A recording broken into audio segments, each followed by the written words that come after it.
Vermillion City. Nothing like the salty scallywags of this port town to imbue a sense of confidence in the economy. But what's really going on underneath the surface of this seaside paradise? How is the local economy doing? Well, that is what we're going to figure out today with our biggest Pokemon unemployment survey yet for Vermillion City. Now, of course, this isn't the first unemployment survey we've done for the region of Kanto and Pokemon, so if you're not caught up, certainly go start again. I think this is the fourth one. No, it's the fifth one, actually. We're making good progress, and I have a feeling this one is going to be a bit of an undertaking, because just walking around, I'm seeing a lot of variety in the employment sectors, and a lot of buildings that we're going to have to explore and go in. However, we are going to start just by surveying everyone who's walking around outside, okay? Ready, set, go. Let's start with this person here. You do look like a child. I get so sweaty after doing sports that I end up feeling all grimy. The phrase doing sports very much feels like child talk. Pretty sure this is the child, ergo not applicable for the survey, but we'll mark them down for the population. Ah, here's a good one. A police officer, but like an old-timey police officer. Police officer says, how's Squirtle doing? I don't know what you're talking about, ma'am, but I do know that you have a job. An elderly man. So the SS Anne has departed, he says. Oh, that's going to be interesting. Normally there's a big boat here called the SS Anne, and on that boat is a bunch of people. But the boat's gone now, so I can't survey it, which is probably fine, because I bet most of the people on that boat sort of live and work on the boat. Like if you're on a Carnival cruise, you're probably not counted among the population. And also the boat's not even on the continent anymore, so it's kind of an irrelevant question, but oh well. Anyway, elderly man, just based on looks alone. First of all, he looks kind of like me, but he also looks like someone who is retired. Right here we've got a fisherman. This fisherman he's rented a house for people to hang out and share tips, if you know what I'm saying. So for now, I'm going to say employed, but if we visit his house later and we get more clues that he's not employed, we'll change it. Now, right here, we've got what's called a master trainer. We do not count master trainers in our survey. We don't consider them to be part of the population. If you want to know why, you can watch the other videos. Oh my god, a little blue man. A Machop is stomping the land flat.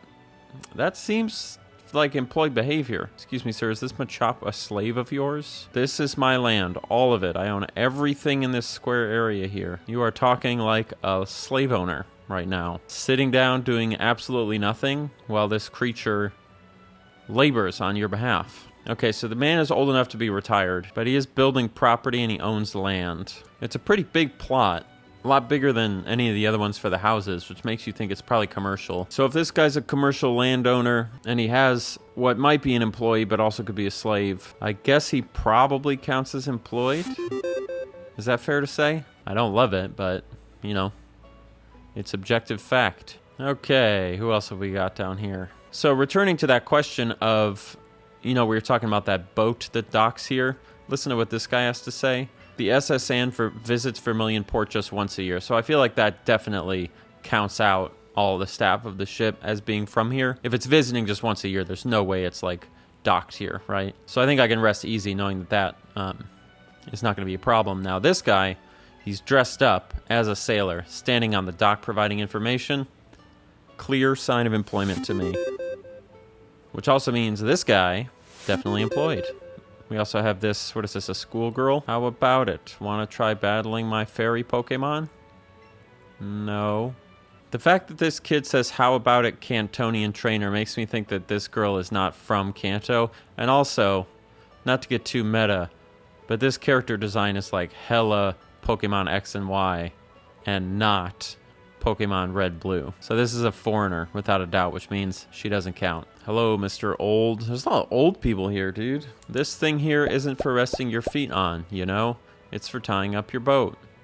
Thanks for the info. He's dressed like he's working, but he's also kind of dressed like he's, I don't know, he just gives me like I'm visiting energy. Like he's in town for work, but he doesn't live here. But I don't really have anything to base that on. And he is providing me with important local knowledge, which I guess probably means that at least if we have to stake our life on it, he probably lives here. Which means we have another employed elderly man. What the heck's going on? Why are all the baby boomers taking our jobs? Hello, ma'am. How are you? If you take Arcanine out of its Pokeball, you can ride on it and move really fast. I believe you. Do you have a job? See, this is the thing. It's people like this that make this Pokemon survey so tricky.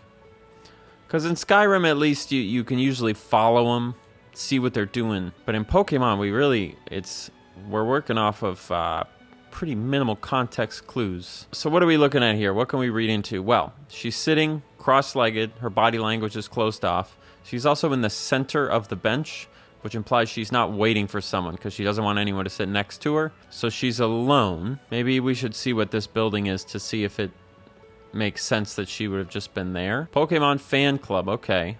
She is talking about Pokemon and sitting next to the Pokemon fan club. But the Pokemon fan club probably isn't a job because it's a fan club, right? If you go to an anime convention, you don't assume those people are employed. In fact, you assume they're probably unemployed. So I think you've got to go unemployed for her.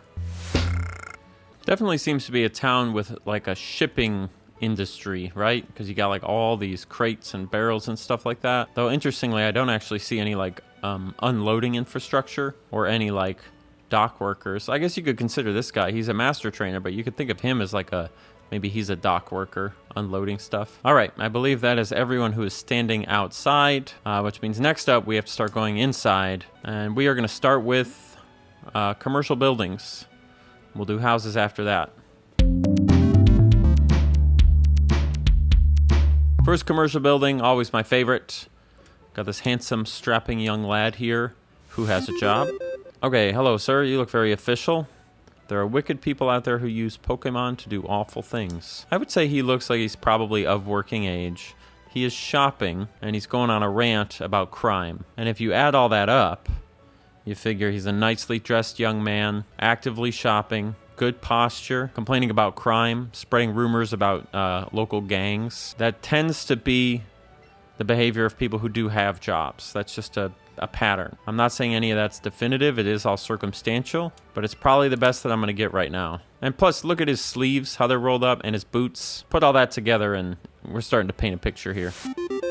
Now, we also got this lady over here, another shopping lady. I think Pokemon can be good or bad. Depends on the trainer. Is this a gun control thing? This lady looks like the lady who was sitting on the bench, but she is actively doing things. Is it possible that these two people are together? Because if you figure this guy's complaining about local gangs, and she's basically making sort of an argument for gun control, except it's Pokemon, politically, there's an overlap between them. I think these two people, they might be in a relationship. So I think what I'm going to do is say that one of them's a breadwinner and one of them is just like a stay-at-home partner. Given that this is Pokemon, it's probably the man is the breadwinner and the woman is the person who doesn't work. That's not me saying that. I'm just saying Pokemon so far tends to be pretty normative in its relationship roles. But regardless of who you consider which, I'm going to count one employed, one not applicable for this little couple here. Anyway, let's take a look in the Pokemon Center. Pokemon Center, of course, is the equivalent of a hospital, so you have at least one employed nurse. Over here, we got this guy sitting on a bench, hiking, likes to trade Geodudes. I don't think there's actually much local hiking around this city, if I recall. Let me look at the map here. Oh, I guess there's Diglett's Cave. Okay, so there is some local hiking, so this guy could be a local. But he is fixated on trading Geodudes, so he has, like, Pokemon trainer energy. And I feel like most people who are dressed for, like, multiple days of camping and they're involved in the Pokemon trade probably are itinerant Pokemon trainers. So I'm not going to count this guy. Now, Mr. Fisherman, we know that that's like a local profession, right? And check this out. Bags under his eyes. My man's not sleeping enough. And that is a classic sign of modern full-time employment. Which, combine that with his outfit, combine that with the location, I'm convinced. And, oh, look, it's my favorite, the Sonic the Hedgehog kid. I love this kid because he looks like he runs fast. All right, what other places of business are there here? Of course, you can't forget the local Pokemon gym. I like these types of places because you get a lot of free employment here. So number one, this guy.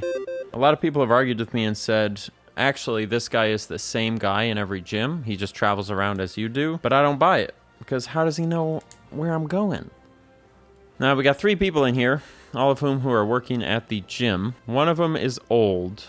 But again, you can be employed when you're old, I guess. It's just if you're not, it doesn't count against it, I suppose, right? Is that fair? So all 3 of these people, definitely employed. And then, of course, we got this guy. This guy looks like he was in the army. And of course, he is the gym leader of the Vermillion City gym. which does make him extremely employed. Now, as far as businesses, that just leaves this Pokemon fan club thing. So in here, we've got a bunch of people sitting around thinking about how much they love Pokemon. This guy has a picture of himself up on the wall, and it looks like a bunch of accolades, which first of all is badass to sit in front of a picture of you wearing the same outfit. I'm the chairman of the Pokemon fan club. Chairman that's job energy, right? So this guy's probably employed.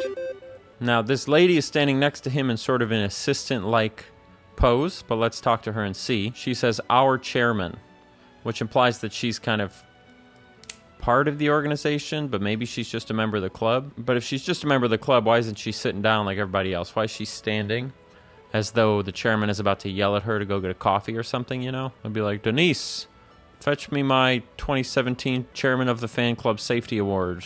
So I think based on her body language, I'm saying she's probably employed working for the chairman here.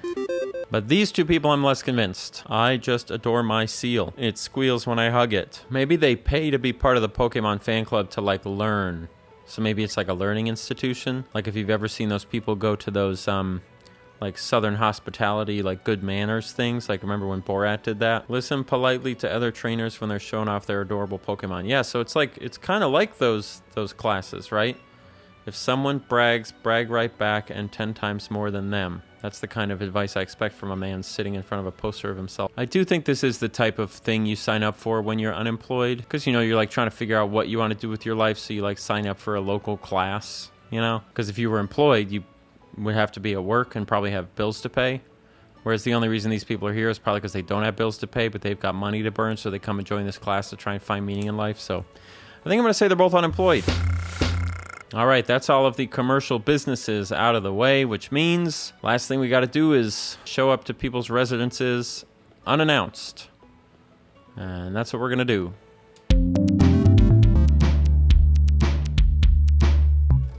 First residence, we've got kid.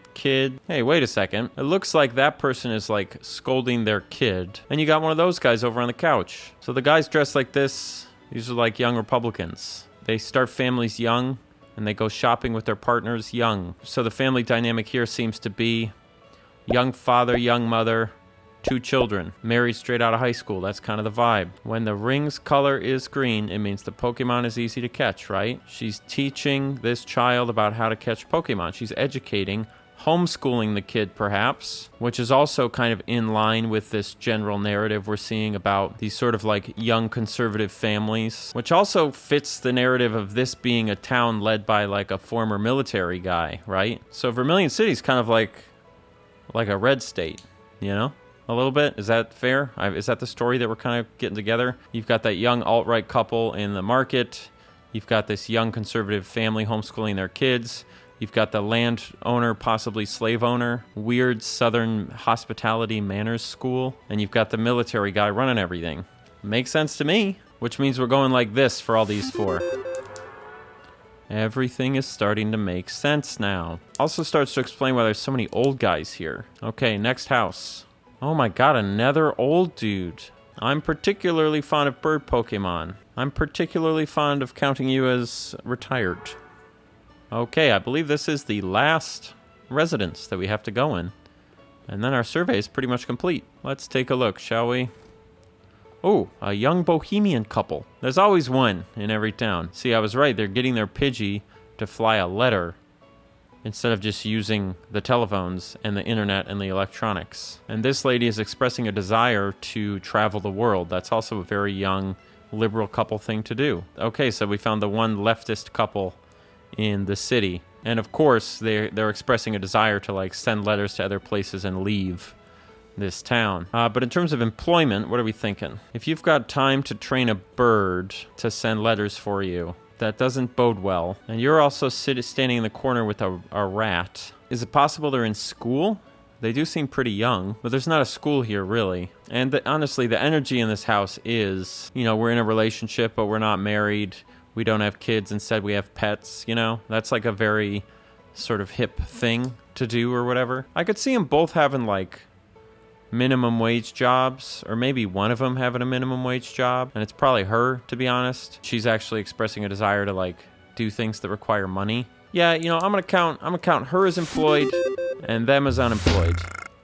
And that, I believe, is going to wrap up our survey. There are not any additional people who are believably part of the city on either of the routes attached to the city. You can take my word for it. So I'll compile this data, send it over to the Bureau of Labor Statistics, and they will write a report which you can view at a press conference in 3, 2, 1, press conference.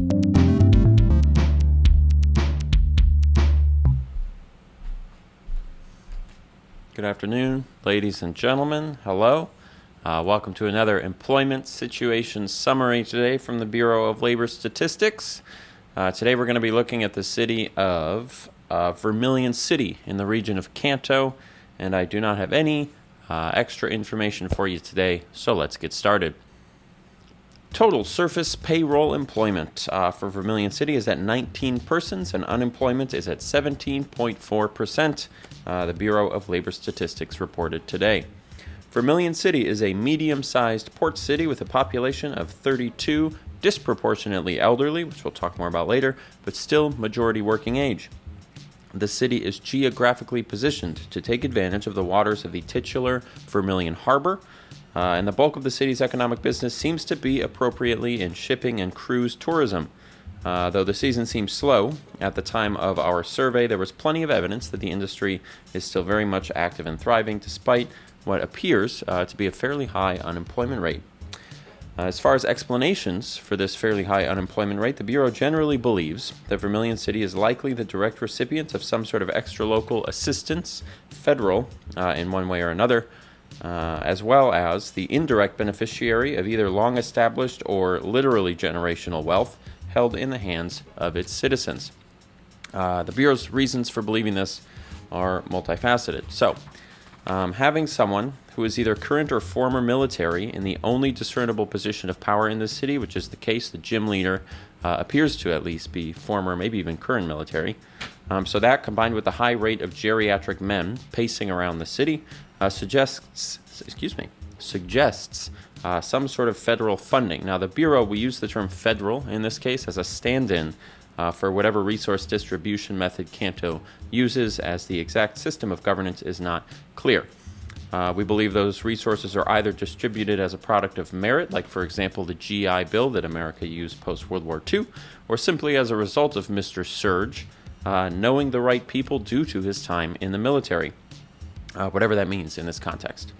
On this matter, the Bureau is also open to the idea that Vermillion City's position is more locally driven, maybe as the result of civil conflict that ended in the city's favor, but we believe that the former theory is more likely, or I should say the federal theory is more likely. In either case, the result of this is that there seems to be plenty of resources available, or there seem to be plenty of resources available, that's what it says, to the citizens of Vermillion City, to the point that not only do the elderly find it a suitable place to retire and play act laboring vis-a-vis property ownership and landlording, but plenty of able-bodied individuals don't seem to have a strong impetus to contribute to the production side of the production-consumption split. Now, as far as concerns or economic concerns go, that's the main focus of our report today. Any economic system that wants to be sustainable long-term is best served by having some way of self-balancing itself internally, and it's unclear if Vermillion City does. This tension can be resolved federally or cooperatively, especially in the short term, which may be the case here, but it's hard to tell just based on our survey to date. Now, the Bureau, we're also looking into the idea that maybe no sort of economic system can be self-balancing. Maybe that's just, it has to sort of be, like it says here, federally or cooperatively resolved, but where the research on that is still out from our perspective. So 17.4% puts Vermillion City behind the previously surveyed Cerulean City and Kanto, but still well ahead of the small town of Pallet. This data comes from a direct survey conducted by the Bureau over 2 days, and that is the end of our report. It is also the end of our video. Thank you so much for watching this video. If you enjoyed it, please post a comment down below saying that you liked it. If you really liked it and you want to help, if you really liked it and you want to help make more videos like this happen, consider supporting me on Patreon, like all of the names you see here have done. I can't do this without those people's help, so thank you very much to them. Somebody is doing work outside my house. We're halfway done with our complete survey of Kanto. I wonder how it will shake out. In the meantime, please enjoy the song today, And I will see you in the future. 'Cause everybody likes me, everybody likes me, everybody likes me.